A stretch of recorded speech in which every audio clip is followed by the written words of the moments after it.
everybody. Welcome back to Jessica's Reading Room. My name is Kim, and we're here with another video book review. Today, I will be reviewing Nothing But Blackened Teeth by Cassandra Khaw. Oh, this cover. Take it in. Just take it in. Okay, so, I really hate giving bad reviews. I don't like doing it, but sometimes you just kind of have to.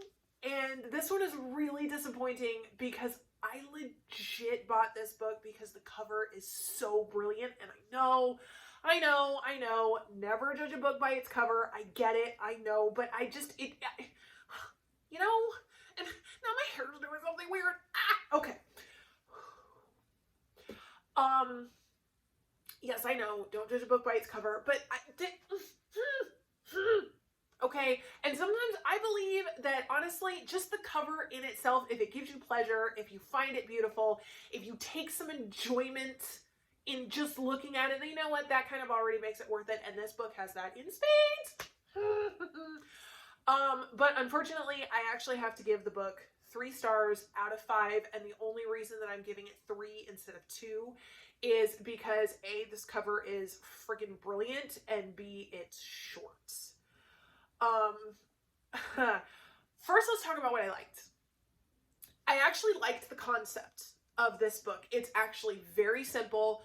A group of friends go to an abandoned, supposedly haunted Japanese mansion for the elopement wedding of 2 of the friends in the group.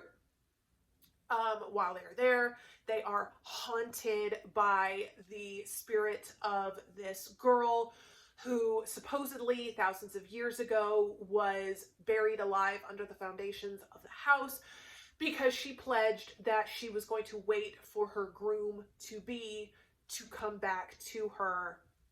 And supposedly every year a sacrifice must be made where a new person comes in and is buried alive. At least I think that's what it was about. From my understanding, I'm pretty sure that's kind of the general plot of this book. Which, again, I mean, it's simple.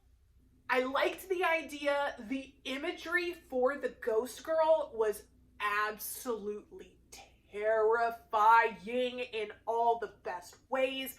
She was, to be completely honest, she was the only clear thing in this book to me. At least when it comes to this mansion. So it had all this great potential, but then it just all fell just completely flat. Now I'll talk about what I disliked about it. What really drives me nuts about modern day authors is that they're doing so much to try to convince themselves that they're the next great American international novelist, that they do this really, they have to try and prove how smart they are to all of us.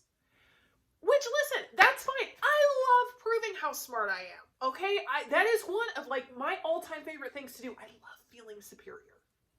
You go on my Facebook feed, and I love doing that, okay? And I love picking fights with people on the internet to prove how smart I am.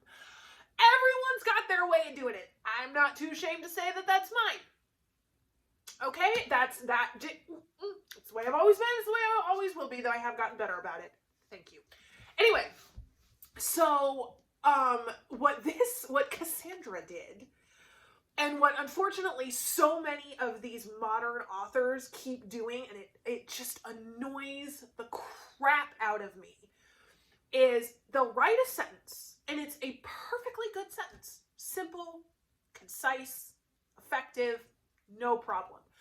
But then they take out their thesaurus, and they pick the most obscure synonyms that no one has ever heard of, that no one has ever used in regular conversation, and they put all of them in that one sentence, and they overcomplicate it like crazy. So where you had this Simple sentence. Is it necessarily the greatest sentence ever to be written? Not necessarily. But is it understandable? Yes. Is it concise? Yes. Is it intelligent? Yes. But then they come in and they muddle it all up with all of these new vocabulary words that they found that literally no one ever nobody uses. Nobody knows. Honestly, there were so many words in this book, and I'm not even just talking about the Japanese words. We'll get to that in a second. But just these obscure words that I'm sitting there, and I consider myself to be a well-read person. I consider myself to be a well-rounded, a well-educated person. But dude, by the time I get to an end of a paragraph, I was just sitting there going, the fudge did you just say? What? And it just annoys me because they overcomplicate it like crazy. Dude, okay, fine. You're a smart author. That's excellent. You're smart. You're articulate.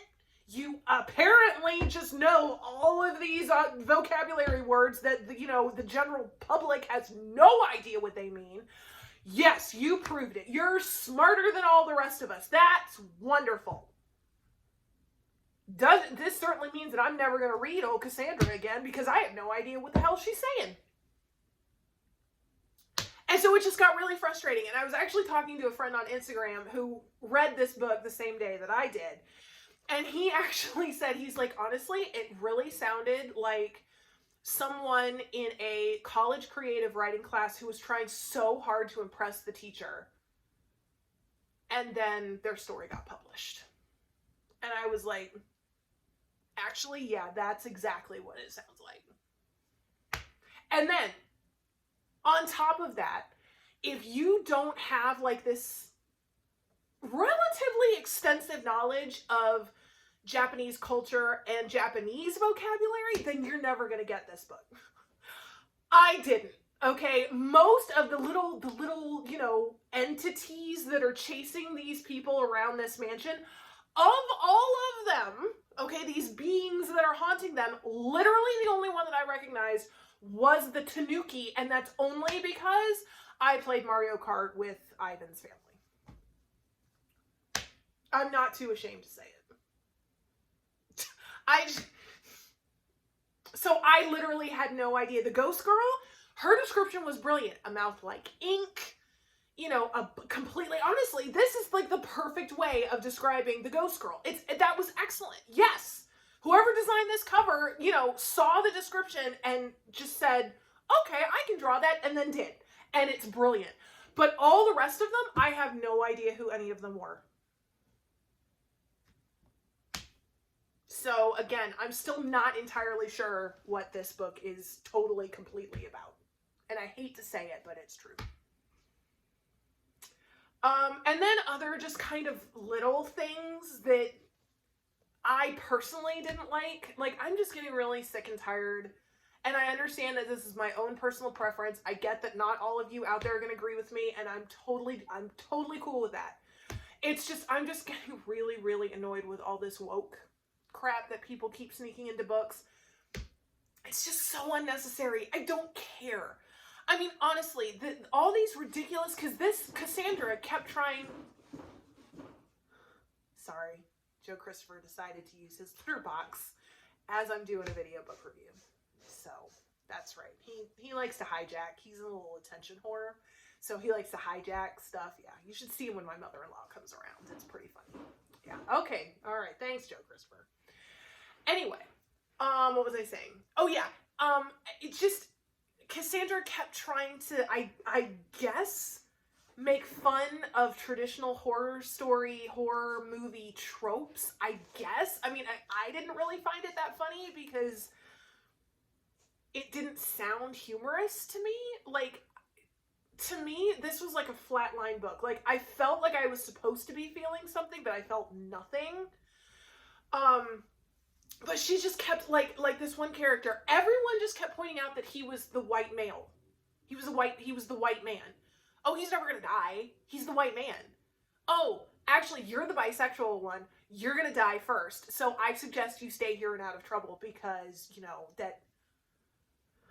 Again, if it were done with humor, I would have been like, oh, okay, all right, well, she's not wrong.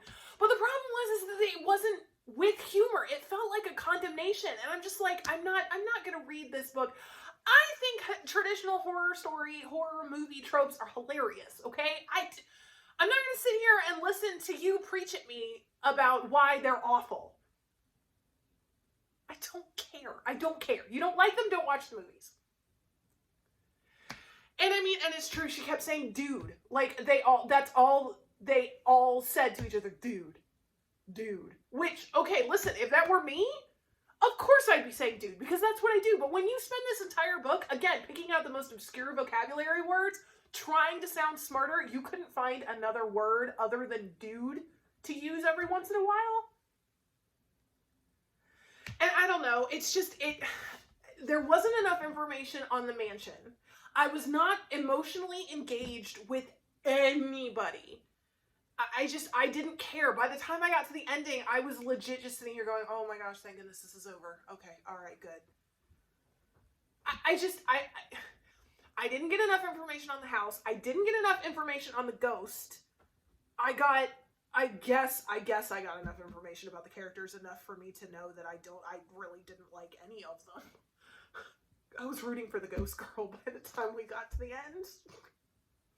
So, I mean, again, I really hate giving bad reviews, but if you're gonna have a cover that's this brilliant, you better damn well have a freaking brilliant story to back it up. Alright? And this was not it. At all. And I hate it. I hate it that I have to say this, but I really would not recommend this book to anybody. Anybody. Because I just didn't like it. And it sucks because this cover is just so beautiful. Okay. So yeah. So it sucks, and I hate to say it, but I'm gonna say it. 3 stars out of 5, and the only reason that there's a 3-star instead of a 2 is because this cover is absolutely brilliant, but even this cover could not save this book for me. So, okay. Alright, there you go. Nothing But Blackened Teeth by Cassandra Khaw. 3 stars out of 5. Really sucky. Wish I could like it, but I didn't. So, okay. Alright, there you go. So there's my review on Nothing But Blackened Teeth. Yay! Disappointing, yes, but educational in a way that now I know specifically things that I don't like. There you go. All right, and once again, we learn never judge a book by its cover. I hate it, but apparently it's true. Okay, all right. If you have read Nothing But Blackened Teeth, I would love to hear your opinion about it. Make sure you tell me down in the comments. If you have any book recommendations that you think I would enjoy, that you think Jessica would enjoy, put it down in the comments. You know, we love talking to all of y'all, and I believe that's it. So we'll see you all next time for the next book review. Everybody have an awesome day. Thanks for watching. Bye.